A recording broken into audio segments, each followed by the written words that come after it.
Well, welcome into the Check Writers Room. Thank you for joining us. We are three VCs on a journey. We're trying to do the same thing here, which is to back category defining companies and build generational wealth. We want to take you on this crazy journey with us. Hard things are hard, so there will be plenty of lessons and knowledge to share along the way. You'll get to meet the founders that we meet with, the ecosystem experts, the investors that are in our orbits, and plus you'll also get to meet some of the folks we aspire to learn from. Well, why us? We're three women, three general partners, three different firms with one mission, which is to give you the breakdown and to open up access to venture. Together, we have raised more than $50 million from LPs. We've invested in over 100 companies for sure, and we've supported thousands of founders. I'm Yasmin Cruz-Farine, co-founder and general partner at Visible Hands VC, a pure play pre-seed firm, investing out of our second fund and over 100 companies deep.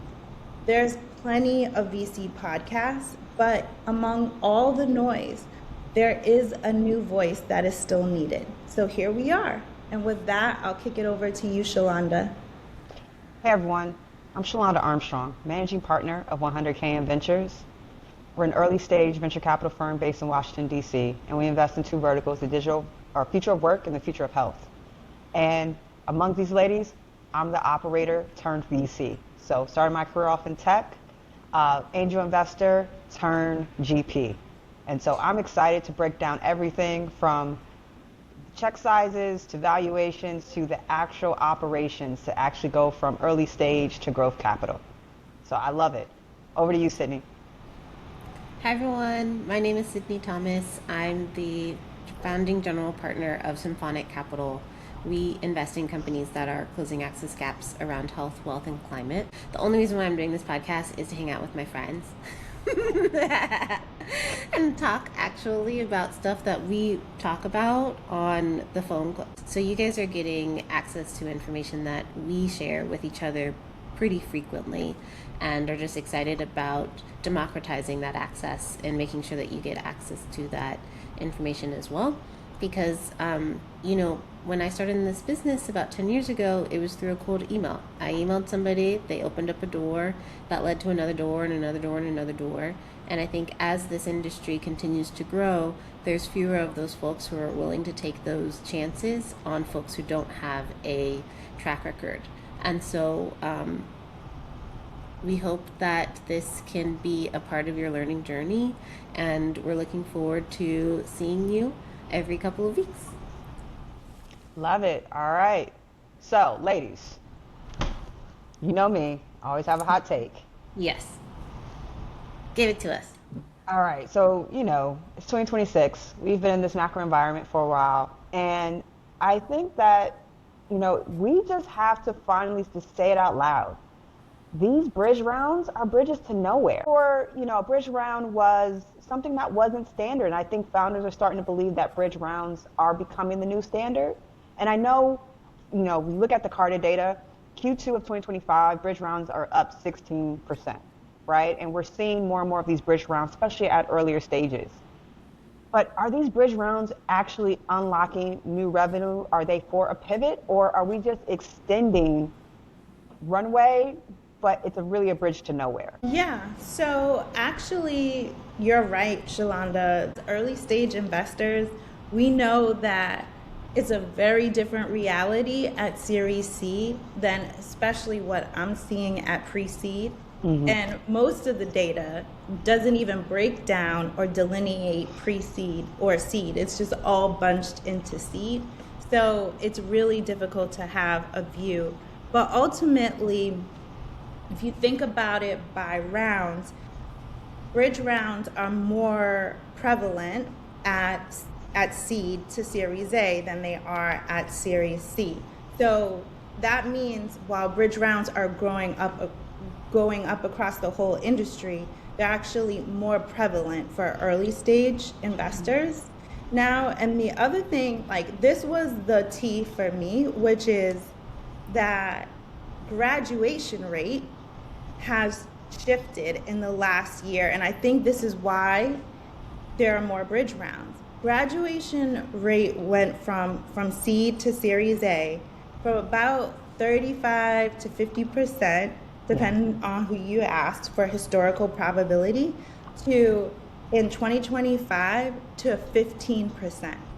So you Wow. went like 40, like just call the middle-ish, like 40-ish% to 15% means people are not graduating. They're not raising their next round. So what happens when you don't raise your next round? You raise a bridge round. And that's Mm-hmm. why I think we're talking about it more, because the historical probability is not what's happening in market right now. Yes, I think seed. I do think is the new Series A. Seed Hmm. rounds are, these $3 to $6 million rounds, and seed leads who I'm talking to need or are expecting these companies to have at least 1 million in ARR by the time they're going out for seed. If you raise your pre-seed, you're only raising $1.5 million. You don't even have a product yet. It's going to take you 6 months just to get like your product done and some access to the greater market more broadly. You won't get to 1 million in ARR in 6 months, most likely. Caveat is that we are seeing some of these AI startups Yeah. like get to 100 million in ARR in 2 years. I think that is not normal. I don't think that is like something that should be expected or aspired to for most companies. There's some additional feedback on that where it's like how resilient is that ARR? Is it all like basically people are signing up for a month and then canceling the next month because the next cool thing has hit the market? So I don't really think that's the goal, but I do think the additional flip side here is that there were a number of pre-seed funds that were launched in 2020 and 2021 that are holding on to dear life to continue to exist in 2025. Part of their ability to exist is reliant upon their ability to say, like, my companies are still alive, my company's got an up round. And so for them to participate in this bridge round while they're fundraising for their next fund is actually strategically really smart. There's just so many different incentives in venture where the VC's incentivized to do one thing, founders are incentivized to do another. And sometimes when those incentives don't always align, it creates this really weird stuff, like way too many bridge rounds happening that probably shouldn't happen. And then let's be honest. When you guys think about the bridge rounds, how does that impact your reserve strategy? I'd say the expectation for most pre-seed funds is that they actually don't have much in reserves. Hmm. They because it doesn't really make sense. It's you should be using as much capital as you can to get that first shot on goal, unless to participate in this round that may or may not really materialize into anything. So when the founders need that extra capital when they hit that bridge round like spot, they can't always go back to their insiders to support them. And if they do, it's not going to be a lot of money. Maybe they are able to cobble together 250K, maybe it's 500K. And it keeps them on this like fundraising hamster wheel because you can only do so much on 250K. You really do need to sit back and raise that like traditional large round to actually give yourself time and space to grow into the next valuation. Yeah, I think, is this a red flag, or is this kind of the where we are in terms of doing business? I agree, Shalonda. I really think that a bridge round sort of signals something's not going well. And I think participating in the bridge round, for me, the criteria is, has there been a significant shift, like a business model shift? Like we were Yes. selling B2B to B2C, and now we're selling Yeah. B2G. And that requires the clock resetting and fresh capital. But if you need a bridge round because you are not capital efficient Yes. and you need the clock, you just need more money and more time on the clock, there's never like the band-aid that is required, a couple hundred K, if it's an earlier stage bridge round, it's not going to work to solve the issues. And I think the cap table absolutely has to be completely on board because they need to be engaged on a weekly basis of helping founders hit these milestones to successfully raise that next round of capital. And I think there's also some caveat to that, right, Yasmin? Like, there are times, absolutely, that a bridge round is needed, right? If there's a pivot in strategy, things of that nature. But I think there's also this unspoken kind of language between VCs where if we're seeing a founder that needs a bridge round, but we haven't heard from you in 4 or 5 months, and then you're coming back saying you need a bridge round, and then that bridge is only going to last you 3 to 6 months, why are we doing a bridge round? I think the other thing is, what are we doing with the valuation cap? So if we're just marking up safes, when do we actually get to the price round? Because I am tired of seeing cap tables with 5 and 6 different safes at different valuation caps, because it just makes it harder and messier for that Series A investor to come in.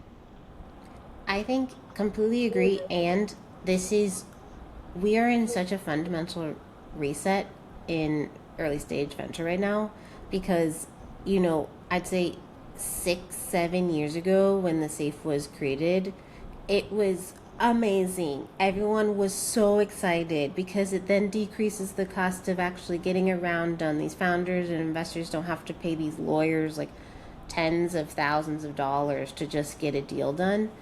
And I think, we just maybe took it a little too far. It's like, you want to give me some money? I'm a founder. You want to give me some money?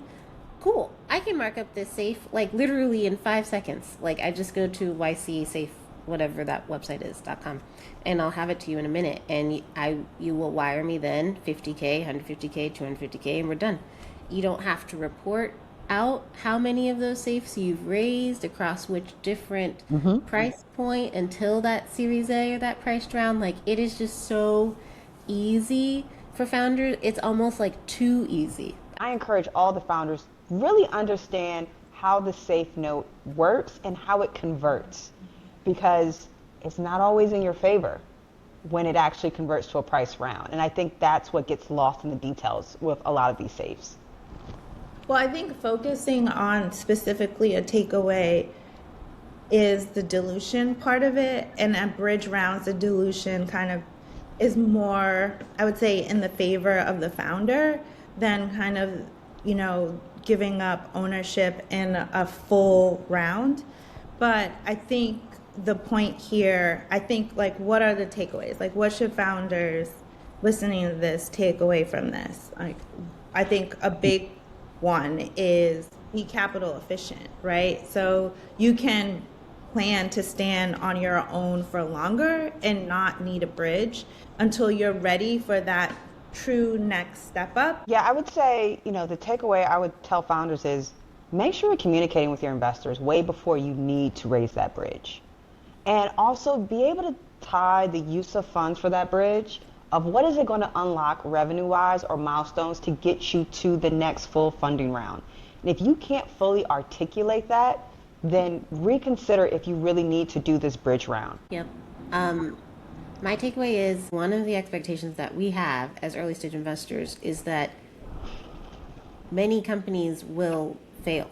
That's the point. We are taking a very high risk very early on. And so if this decision around bridge, if the alternative answer is shut down, have that real conversation with yourself, with your investors, with your friends, with your loved ones. I think that one of the things about launching a company is it's often such an emotional journey. And so are you raising this bridge because your life's brand is so tied to this thing that you can't imagine shutting it down, even if really it's time to call it? And I think, that's also part of being a leader is like you call it when you need to call it. Like you just need to make really difficult decisions sometimes. And so I'd say just run through that first, and as well as do you need to raise this bridge? It's like, do I actually need to shut down my company? And I also think that when you are able to show as a founder that you can almost disassociate and be intellectually honest when you still have money in the bank and you can actually wind down or seek a strategic partner, then sometimes, you know, your GP, the investment team invested in you. And if you can show that leadership, they may say, like, oh, well, as soon as you take some time to yourself from a mental health perspective, I'd love to see what you're going to work on next because there may be, you know, kind of an offshoot or deepening that you can do with that investor on what you've already worked on together. But how you end the relationship will impact if there is a next relationship. Woo, y'all are giving words today. So we're going to transition to the next portion, which is would you write the check? Right? And we are the check writers room, so we have to dig into some deals together and talk about it. Who has a So deal? Who has a deal? I do. I All right. have the last deal we did, Okay. and Jamie Jin Lewis gave me permission to talk about it. So shout out to Jamie Jin. She's the founder of Wiggle Room, which is software for daycare providers. And what I loved about it is this is a classic VC play right now, which is take a legacy business that is sort of building out its tech stack right now and transform it and change behavior. For me, as an early stage investor, these are all very difficult things to tackle. I have to believe that if anyone's going to solve it, it's going to be you. And she's been described as a local among tourists building businesses in this space. And that's because Jamie Jin grew up in a daycare in Virginia. Her mother was a daycare provider. And so she lived these, you know, pull your hair out, deal with toddler, being a business owner and managing compliance issues. And then she's worked on it. And one of the learnings coming out of working on it in the past was while we think of daycare, many of us come to it as parents or knowing that there's a demand issue. Like, how can I find daycare for my child? And really, what Jamie Jin saw was it's a supply side issue. Like, we have to keep the daycare providers that are in business and help them do their job easier so they can focus on our little ones and not on running a deskless business. So all of those things kind of, you know, were amazing elements of what I like to see. And then the cherry on top is that of her customers, and she's had a good amount of customer sort of tests, like how sticky is this software for them? No churn, zero. Yes. Amazing. Love to see it. So once you have a customer base that's like, I can't live without you, then call me and I will write the check. I Love it. I love love it. that. So what she's building for daycares, it sounds like this is not parent centric, but it's really around the daycares. And just talk me through, is this around kind of keeping them compliant, how state regulations, how is this operationalizing the day-to-day for daycare? Yeah, one of the things you have to get comfortable with is the current product is focused on enrollment. And so you could easily come into this and think, oh, that seems like a once in a while thing.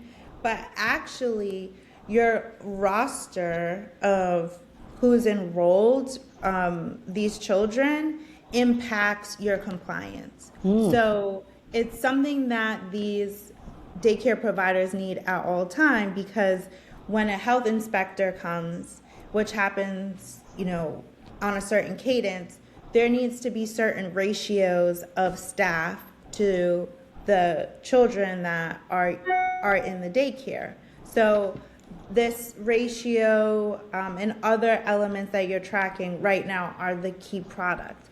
ultimately she has to sort of expand the product offering to become kind of more of an OS for daycare providers and business in the box style that, we love the Shopify kind of thesis that VCs love. But right now, I see it as an insurance play. And when you talk to daycare providers, they say, this cannot go away. If this went away, I don't know how I would remain compliant. I would love to understand kind of some inside baseball, how you guys thought about underwriting this deal and get to that yet. Yeah, I mean, I think for us, it was around getting comfortable with the go to market and her approach. And then on the tech side, talking to the CTO on the product expansion, because that was critical for her to go after the market.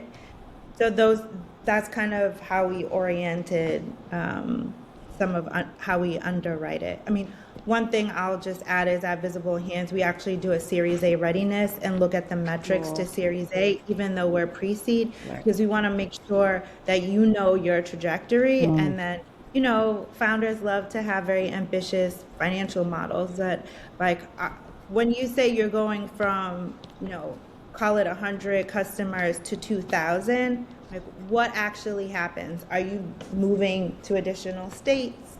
Are you just tackling the state that you're already in? Are you increasing the price? Like, those, we want to just see you do the math, show your work. Yes. So I met the founder. Jamie Jen is such a burst of energy, and I know that she is also doing some advocacy work. I really love when a founder can talk about how almost their hobbies impact, support the work of their company and back in. I thought that was a strength of hers. Would love if you could talk a bit more about that too, and if you agreed or how you thought about that. Yeah, I think also you could see this as, oh wow, for example, in New York where she's based, Mamdani administration's working on ways to make daycare more affordable. When they're thinking through this work, they call her. That's amazing. You want to know that even if this doesn't work, that they can hang with the best of them. Do you remember My Village? It came out in 2016. It's an old company, and they were tackling building childcare centers, the infrastructure of building childcare centers. And then there's Wonder School, that's kind of in the similar realm, trying to decrease the cost of launching a childcare center by helping some of these home care centers grow. I am still looking for a more purely software play that decreases the cost of launching a childcare center. I think that Wiggle Room could become that, but I don't think they're there yet. And so I'm trying to, and maybe what I'm looking for doesn't exist. This is a very labor intensive business. Maybe there actually isn't a software solution that can do this effectively. But that's my current thesis that I'm working off of. There needs to exist, or there could exist somewhere at some time, a software solution that is almost like a business in a box. I sign up, I have it, I launch a childcare center, I'm able to go, I get to focus on the kids, and I get to keep it moving. But I don't know, maybe that's too aspirational. I think especially right now, with the crackdown that we're seeing on childcare centers across the country, and the Somali-owned childcare centers they're coming after San Diego too. I don't know if you guys saw this. It was in the news recently. They were in Minnesota and now they're in San Diego. And it's just kind of what do we want from these people who are just trying to help these children and families? And so maybe there's also something inherent about this industry that is so political that the software can't ever just be the wedge. I'm still trying to find the direct link between the making the child care businesses more efficient using software for some levels of automation, but how is that going to actually decrease child care costs, right? Is there a correlation there? Yeah, I think what was important to me, because I have two babies, was not to look at this from the parent perspective. And I think once you have a kid, you start to stakeholder view this business from a parent. And the key is to look at this from a small business owner's perspective because they're woefully underpaid. Like these people, Yeah. like if you're talking about, oh, let's bring the cost down, it's like, well, you have the human capital, unless you want robots taking care of your I child. know. And they're already underpaid. They're largely immigrant. They're largely women. So I don't really love the framing of like, well, pay them less, and maybe there are other costs, but the margins are already so thin that once health inspectors do find them, they often close because they can't afford the fines and the litigation. So I have to think more about the overall unit economics and how that ultimately can impact a parent and the cost that they're paying. But Sydney, back to your point, I am excited because I don't think wiggle room is there yet, but I think that's where they're going, and that's the product vision. And I'm excited to be on that journey and help make that possible for the wiggle room team. I I love think the it. part that makes this deal interesting is the TAM is infinite because we will never stop having babies, Yeah. right? Yeah. And so I think we're going to see more and more child care providers popping up because there is just not enough, period. Oh, I think the seat deficit is millions. Like there are millions, like something, millions fewer seats than are needed. And like I said, like your kids can't go to some sort of, school until they're 5. So there's the gap between 0 to 5. And then there's the whole kind of work, you know, workforce aspect of this enablement of like, doctors who are on call. And so there's a 24-hour daycare, you know, construct too. All right, so if we have others that want to get our perspective of if we would write the check, what's the best way for them to get a hold of us? Well, I'm so glad you asked. You can call 617-500-8284 and tell us about the company that you are building or want to build, and we can talk about it on the show. Love it. That's the first time I heard the number. I thought we were going to take Mike Jones's number, but I guess that wasn't. Why? Okay, I still don't know who this man is. I think Mike Jones, Mike, where Mike, are you? Mike Jones. Sydney, Mike, I no? truly have no idea, and I don't like. Did he have a number like that was Okay. interesting? Was it Yeah, like we gotta play the song okay? because Because there's a I number. do remember the Alicia Keys number, and I liked that number. Remember in Do You Know My Name? She had a number in that song. Oh That yes, was in the cool. beginning Yeah. with Oh, Most Def Mm-hmm. when yeah. No, this is we'll play it for you, but I love that for you, Sid. And all right, you're Sydney, your not homework. really Sydney, old your home. enough. I was gonna say, Sydney, your homework is you have to figure out who Mike Jones is, okay? And you have Okay. to figure out what the number is. Is he still alive? Yes, yes. Okay. All right, let's get into the next segment. Okay, cool. So the next segment is focused on a story that we're tracking. Uh, One of the places that I really like to get information is called the information because I just think that tech is a very insular place where a lot of high quality information is actually not shared publicly on purpose. It's a bit of a hoarding system where whoever has the most information is the most powerful. The information has the ins with, I think, the right folks in VC to actually share out more high quality data of like what actually is going on because it is a really ridiculous business a lot of times. This article I thought was particularly fascinating. It's focused on how focused on the most recent layoffs in tech. You might have seen, folks who are listening might have seen that tech has experienced quite a few layoffs recently. And when I say tech, I mean like the FANG companies like Facebook, Apple, Netflix.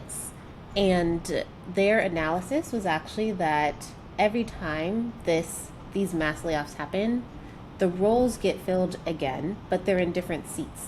And so what it is not actually a full on layoff, it's actually a restructuring, which I think actually points to what we're seeing in this like AI economy more broadly is like folks don't know what thing is going to get uh, like automated. They don't yet know what like human could be replaced by an AI agent, but they're preparing for that future, and so they're maybe laying off that like third tier marketing person, hoping that Canva will fill in some of the gaps. And so, but then they might rehire that like headcount somewhere else, which could be in, I don't know, maybe high quality graphic design, maybe it's like an engineer. And so, just thought that was really fascinating that, and like particularly resonant that we're in this restructuring, it feels like, from an industry perspective, and wanted to get your guys' feedback on this too. Yeah, I think this is on a couple different points. I think one thing that we're seeing right now is there's this invisible unemployment that is not getting enough conversation. And I'll talk you through kind of where I'm seeing it in tech. And it is entry level and then the senior level. Those are the folks who are getting impacted the most, Yeah. right? So it is hard to get an entry level engineering job right now. And I'm getting pinged left and right from my network of how do we place these recent college grads, and they come out with these from the top universities with a computer science degree. They need an engineering job, and they're just not available right now. And I do believe that when we're seeing this reduction in the senior leadership, director and above, it's really hard for them to find their next role. And so I do think that this is a unique shift in the workforce that we've never experienced before. And we're going to see in the next kind of 18 to 24 months how this all plays out, because, who does get to stay in the workforce, and what does upward mobility look like now within corporate? There are a few things that I'm thinking about. One is the impact of vibe coding and how that might shift engineering teams. And there's still a requirement to have humans in the loop, but it'll be interesting to see how that shifts. I feel like we hear less, and I don't know, maybe if this is my corner of the world, about designers, but and UX, UI, and kind of that workforce. So it'll be interesting to see kind of in that function too, how these market labor realities play out. I think this is a unique opportunity for early stage startups, because in a former life, I was one of those folks that was in big tech, right? And once you step away from Big Brother, and a lot of folks don't want to go back, right? And so I think right now there's a lot of talent available for early stage startups, and if you can identify those that truly want to build and bet on themselves, it can be an extremely fruitful opportunity for a lot of these folks right now. So I think that's kind of the silver lining with this, is that early stage startups now have more talent available to them more than ever. Completely agree. I also think so we're none of us live in the Bay, which I think is not actually a coincidence. I think that what we have found is that like there's a lot of information and resources that can be abundant to you when you're in the Bay, but you don't need to stay there forever to continue to leverage those relationships and that information. No, and I think the other part of that, I can echo that, Sydney. I'm in DC, and we have seen a whole industry flipped upside down in less than a year, right? I think what has never been talked about but was always known is that DC was the only city in the United States that did not experience recessions in the same way, because we had the federal government and the ecosystem around that. And we have seen that that's been flipped upside down, and the impacts of that as well. And you guys have snow right now. Let's not talk about the snow. We can. It's, yeah, productivity. Psh. Um, well, that'll make you laugh. So, with that being said, is that what is making you laugh, Shalonda? What about you, Sydney? So, the thing that's making me laugh right now is the fact that every time I get on the phone with somebody, they only have terrible things to say. Like they have been locked in their house for a week, or like they can't take a flight somewhere, and I'm just like, Looking at the beach. I have an Yeah. evil laugh over here, literally at the beach. Yes, I was at the beach a few days ago. What about you, Yeah. Yaz? What's making you laugh these days? Well, last night, because I was in the parent Hunger Games. Apparently, at school today is Valentine's Day for 22 kids, and everyone needs to bring something. And I realized this at 9 p.m. Well, all the moms are gonna like not include me in their group chat because I gave them the worst thing ever, slime.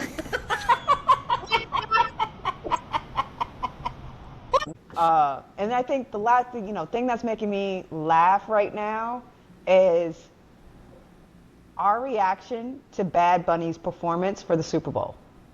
He It was was so great. amazing He to was so great. see him up there and enjoying himself, to see the part of the country who has not been recognized, for them to be acknowledged and for them to be Yeah. seen.